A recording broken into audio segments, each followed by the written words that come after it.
Operation కగా 2లో భాగంగా search operation చేస్తుండగా కర్రెగుట్టల్లో ల్యాండ్ మైన్ పేలి జవాన్కు తీవ్ర గాయాలైనట్టు తెలుస్తోంది. జిల్లా పామునూరు మార్గంలో సెర్చ్ ఆపరేషన్ చేస్తుండగా ల్యాండ్ మైన్ పేలినట్లు సమాచారం. దీంతో 39వ బెటాలియన్కు చెందిన జవాన్ రాజన్కు గాయాలు కాగా ఆర్మీ చాపర్లో అధికారులు ఎయిర్ లిఫ్ట్ చేసినట్లు తెలుస్తోంది. ఇప్పటికే ఉదయం నుండి 11 ఐఈడీలను గుర్తించిన బీఎఫ్ఎస్ బృందాలు వాటిని నిర్వీర్యం చేసినట్లు సమాచారం. ఇదే అంశానికి సంబంధించి పూర్తి డీటెయిల్స్ మా కరెస్పాండెంట్ తిరుపతి అందిస్తారు. తిరుపతి, కగా 2 సెర్చ్ ఆపరేషన్ లో భాగంగా ల్యాండ్ మైన్ పేలినట్లుగా తెలుస్తోంది. ఇప్పుడు ప్రస్తుతం జవాన్ పరిస్థితి ఎలా ఉంది?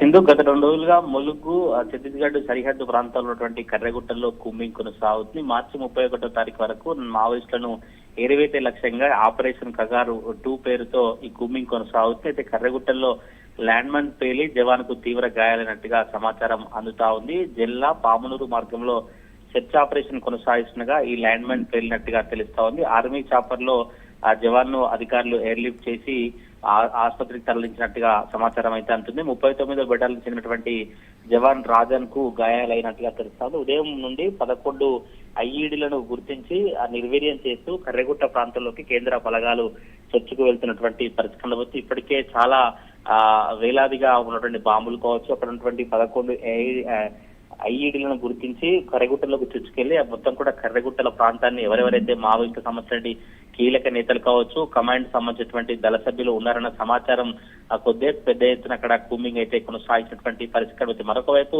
ములుగు, భూపాలపల్లి జిల్లాలో హైఅలర్ట్ ప్రకటించి కర్రెగుట్టల్లో కూంబింగ్ కొనసాగుతున్న నేపథ్యంలో కీలక నేతలు బయటకు వచ్చి ఇతర ప్రాంతాల్లో స్థావరం ఏర్పరచుకున్న అవకాశం నేపథ్యంలో ములుగు, భూపాలపల్లి ఏజెన్సీలో పోలీసులు హైఅలర్ట్ అయితే కొనసాగుతున్న పరిస్థితి కనబడుతుంది. ఇక్కడ ఆర్మీ సంబంధించినటువంటి హెలికాప్టర్లు కూడా అక్కడ చాపర్లు కూడా ఆ కర్రెగుట్ట ప్రాంతంలో పూర్తిగా చక్కర్లు కొడుతూ మావోయిస్ట్ ఎవరైనా కీలక నేతలు కావచ్చు, ఇంకెవరైనా వారు ఉన్నారో వారి మూవ్మెంట్ తెలుసుకున్నటువంటి పరిస్థితి. డ్రోన్ కెమెరాలు కావచ్చు, మిగతా ఆధునిక సాంకేతిక పరిజ్ఞానాన్ని వినియోగించుకుంటూ కర్రెగుట్టల్లోకి అధికారులు కావచ్చు, కేంద్ర బలగాలు, కోబ్రా బలగాలు చూసుకున్నటువంటి పరిస్థితులు. తాజాగా ఈ రోజు ల్యాండ్ మైన్ పేలి జవాన్ కు తీవ్ర గాయాలుగా తెలుస్తుంది. మరి ఈ పూర్తిగా జవాను ఎవరు, ఎప్పుడు గాయాలయ్యాయి, ఎంతమంది గాయాలయ్యే అంశాలు ఇంకా అధికారులు అయితే అధికారికంగా ధృవీకరించలేదు. ఈ రోజు సాయంత్రం కల్లా పూర్తిగా అధికారులు అధికారికంగా ధృవీకరించేటువంటి అవకాశం అయితే కనిపిస్తా ఉంది. గత 2 రోజులుగా మావోయిస్టుల కీలక నేతలు అక్కడ ఉన్నారన్న సమాచారం కొద్ది ఆపరేషన్ అయితే కొనసాగుతున్నటువంటి పరిస్థితి. ఆపరేషన్ కొనసాగుతున్న నేపథ్యంలో జవాన్ కు తీవ్ర గాయాలైనట్టుగా మనకు సమాచారం అయితే అందుతా ఉంది. సింధు,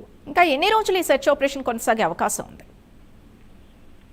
సింధు, ఇంకా 40 రోజుల పాటు గడువు ఉన్నటువంటి నేపథ్యంలో మార్చి 31వ తారీఖు వరకు కేంద్ర ప్రభుత్వం, అమిత్ షా కూడా మావోయిస్టు లేని ప్రాంతంగా, నక్సల్ రహిత ప్రాంతంగా మారుస్తాము, తప్పకుండా మావోయిస్టులు ఎవరు ఉండరు, మావోయిస్టుల ఏరువేటే లక్ష్యంగా ఈ కార్యక్రమాన్ని కొనసాగిస్తామంటూ కూడా వారు చెప్తున్నటువంటి పరిస్థితి కనబడుతుంది. ఈ నేపథ్యంలో ఎవరైతే ఇంకా మావోయిస్టులు ఉన్నారో కీలక నేతలు కావచ్చు, ఇంకా మిగతా ఎవరైతే స్థావరాలు ఏర్పరచుకున్నటువంటి వారందరూ ఉన్నారో వారందరినీ కూడా మట్టుబెట్టి ఒకవైపు లొంగుబాట్లు కావచ్చు, ఒకవైపు ఎవరైతే లొంగిపోరో వారిని టార్గెట్ చేస్తూ ఈ కూంబింగ్ అయితే కొనసాగుతున్నటువంటి పరిస్థితులు. ఇప్పటికే బడే చుక్కారావు అలియాస్ దామోదర్ సంబంధించినటువంటి టార్గెట్ చేసి కూంబింగ్ అయితే కొనసాగుతున్నటువంటి పరిస్థితి కనబడుతుంది. అనేక మంది కీలక నేతలు లొంగిపోయే వరకు కావచ్చు, కీలక నేతల సమాచారం అందే వరకు అయితే ఆపరేషన్ కొనసాగించేటువంటి అవకాశాలు అయితే కనిపిస్తా ఉన్నాయి. Sindhu, right, thank you Tirupati.